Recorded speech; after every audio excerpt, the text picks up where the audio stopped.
তোমার বাবাকে ভুলে কখনো এটা বলবে না তুমি আমার জন্য কি করেছো।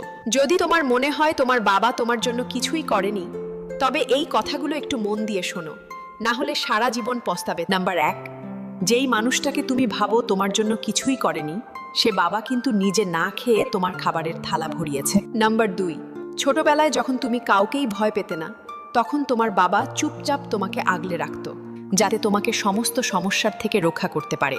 নাম্বার 3, তোমার একটা ছোট্ট খুশির জন্য সে কত রাত জেগে কাজ করেছে, কিন্তু কখনোই তোমাকে সেটা বুঝতেও দেয়নি। নাম্বার 4, নিজে এখনো পুরনো ফোন ব্যবহার করে, কিন্তু তোমার জন্য সবথেকে দামি ফোনটা কিনে দেয়, সেটা বাবাই হয়। নাম্বার 5, যখন তুমি ছোটবেলায় চলতে চলতে পড়ে যেতে, তখন হয়তো মা ছুটে গিয়ে তোমাকে তুলতে যেত।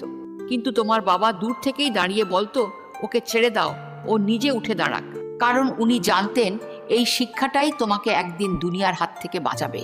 বাবার ভালোবাসা সেই দিন বুঝতে পারবে, যেই দিন তার হাত তোমার মাথার ওপর থেকে উঠে যাবে। এই ভিডিওটা দেখে যদি বাবার কথা মনে পড়ে, তাহলে কমেন্টে অবশ্যই আই লাভ ইউ বাবা লিখে যাবে।